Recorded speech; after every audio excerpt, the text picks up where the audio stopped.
Carbon monoxide detector. These are something that is absolutely is code for when you have in your home.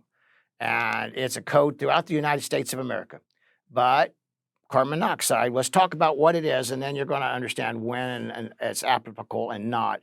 But what is carbon monoxide? You know, it's a gas that's produced when fuels burn incompletely. You don't get a good burn. And it's colorless, it is odorless, it is tasteless, and it is absolutely almost impossible to detect when it's happening until it gets too late. And it accumulates in enclosed areas, and it leads to poisoning. And one of the first things you're going to notice is you're getting headaches and dizziness and nauseous and even death. It can definitely kill you.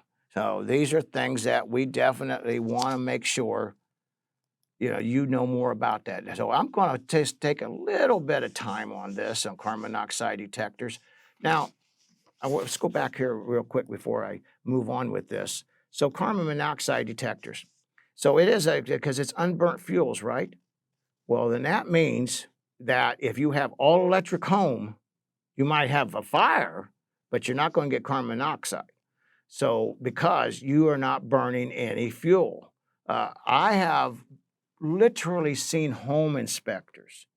And some of the people are probably going to listen to this, and real estate agents and others are going to probably start laughing because they probably know about it. And some of my past customers over the years know about it.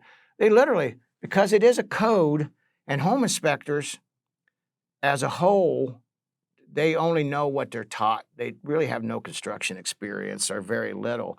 So if it's a code issue, they'll automatically call it, even if it's all electric home. Well, next thing you know, the buyer's having a tantrum thinking, oh man, you're trying to kill me. You don't have this, you don't have the right alarms.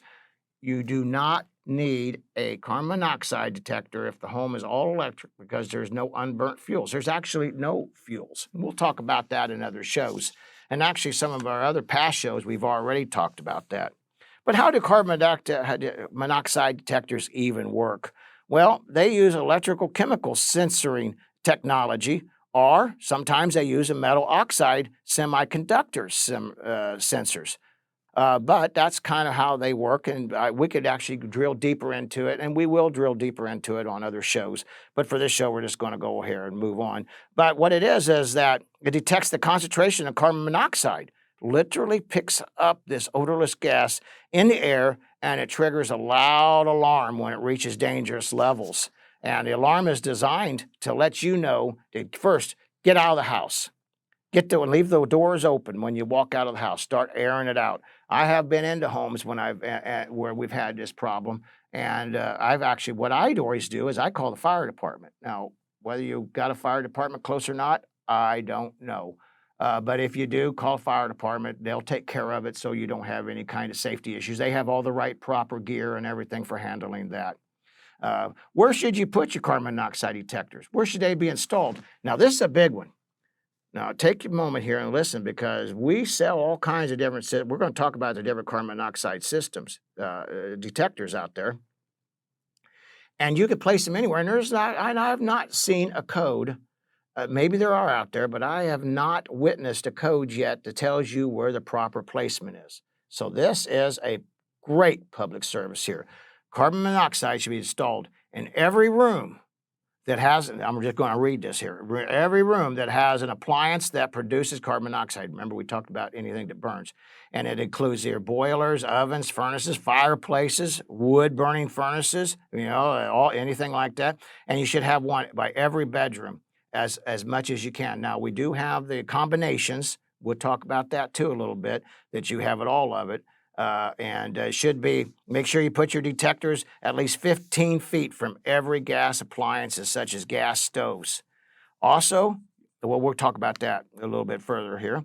But how often should your carbon monoxide detectors be tested? Well, they recommend they should be tested weekly to make, especially during the summertime or wintertime, when we're going to be burning more of this. But I recommend you do it all year. If you got a gas stove or a hot water heater, you want to make sure that so I know it's time consuming, but folks, if you don't, and you are permanently damaged or you die, you're kind of like out of time. So you just take your time and look at it and to check it. Now, most of them got a test button. And all you do is just go down and hit the button. It only takes a little bit of time, but I know you got to think about it. It's kind of like the furnace filter. We don't think about it until there's a problem. And replace the batteries twice a year. Now, I will tell you what I was told by the local fire district in my area. So when we was getting one of our rental homes up and we had to get a carbon monoxide tester, he was telling me about a lot of them are not, they're not just really designed to last very long, surprisingly enough. And he was saying that, and I'm not going to get into brands because that's another show, another day. But he was saying how they actually they have a very short life expectancy. And even though you hit the button to turn it on, to operate it, to make it work, and it buzzes, that doesn't mean that it's actually working. So I highly recommend that you replace these regularly. What does regularly mean?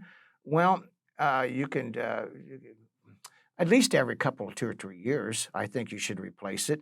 Personally, I think that you should replace them every year myself, and they're simple enough to install but they do cost a little bit of money. But there again, how much is that? To make sure that you're safe. So that's great that's good information. And also, we'll talk about that here. So we want to be in a little bit here. But what are the benefits of using a carbon monoxide detector? Well, saving lives, right? And they're simple to install. We'll talk about that a little bit. And it wouldn't be a code for safety issues if it wasn't that important. So just think about that. Well, so we're going to talk about some of the types, usage, some of the benefits, and some more of the drawbacks of it. But see, this is a great picture here, and it talks about where we should actually be putting our carbon monoxide detectors at. I didn't even think about gas-fired dryers, clothes dryers, but we have glass-fired clothes dryers. I don't see a lot of them, but don't take but one to kill you. So that's something to think about. You got to make sure that you get, and these are great. This is great information on knowing where you might want to be thinking that you want to put it at. So, and some of the different types of carbon monoxide detectors. We got the plug-in. Now, this is quite common, the plug-in. Now, I think the carbon monoxide detector should be up high. You put it up about where my recommendation is that you put it where the shortest person of the house breathes his air. So if you've got a child, the child's a toddler. He's only 3 or 4 feet tall, or you've got pets, you want to make sure you keep it at that level right there. If you're all adults and everything, and then you make sure you can put it up a little bit taller. But you want to where you're breathing. See, carbon monoxide actually comes it's a light gas, and it floats up, and it causes it can, if inhaled in high concentrations, it can be very deadly. But if you are at if you know about where your breathing zone is, and this is what I not only recommend it, but this is what I read that you need to do. We got the plug-in one, and we got we got a battery-operated one. The battery-operated ones are the ones I like because I think they sit up a lot taller in the air, but also they can be on your ceiling, on your walls, and they can, if you can buy or you're installing, or if you have the opportunity, your house has been wired already for smoke alarms. Remember, we on the other part of our presentation here on our show, we talked about that being pre-wired or hardwired into the house. Battery backup. That actually, if you can get a combination of one smoke alarm system for the whole thing, carbon monoxide detector, heat detector, if you could get it all like that, that's really your best bet. But not everybody has that opportunity. A lot of our older homes are not wired for that, so that's why we have the plug-in. Some of the drawbacks to the carbon monoxide detector. Let's get into that a little bit too here, because see, here's a good picture. Here's a good picture of carbon monoxide, of a battery-operated one. You all see in it. It's actually even is written on it that it's carbon monoxide detector. So so you know what it is. So when your building inspector comes through and he's looking, he should be looking, but for that. But honestly, folks, and I do home inspections still, or at least my company does. And sometimes it's kind of older. The detector's older. It's kind of hard to see that what it is. So it's better to have two than think you have one and you don't have it. So we want to make sure that you getting the correct one for the right spot. So what are some of the maintenance issues that I have to take care of? Well, some of the maintenance issues are because everything's got maintenance and everything needs to be taken care of, at least on some sort of a time value. And and every year during our change of the daylight savings time to standard time, with the fire departments and everybody makes a big push for having our smoke alarms. Well, I think you also be thinking about your carbon monoxide detectors, but you want to, like I say, we already talked about, checking it regularly.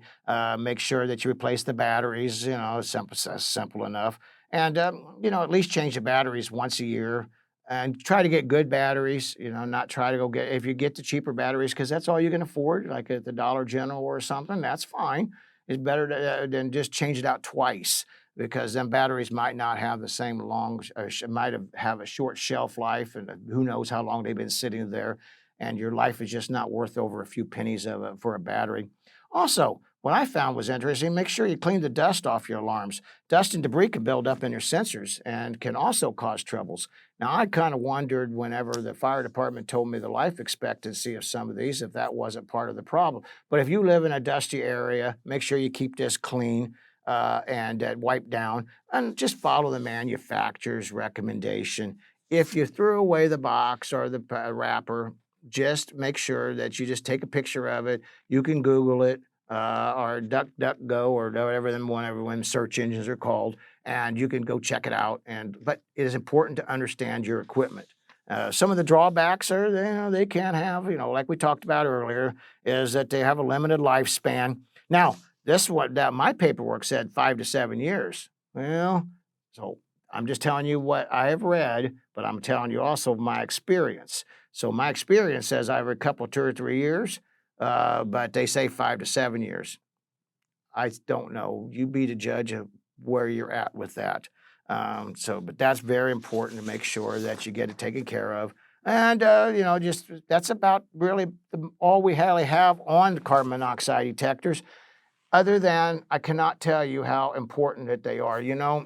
This is what happens when we're like if we have a problem inside our garage, and this is why our garages are more fireproofed, so this smoke and stuff and this gas and stuff can't get inside of there. That's why you don't leave your car engines run with the garage door shut. But anyway, remember this, make sure safety first. Make sure you have one in your home. Make sure you have them everywhere you can. Like we talked about, every place, as I said earlier, every 10 to 15 feet away from any combustible appliances. And we talked about that with we just show you right here, one more time, because I think it's just that important. And all these type of areas right here. Yeah, these are absolutely a place that needs to be tended to. Learning is the key to success. Thanks, folks, and God bless you all.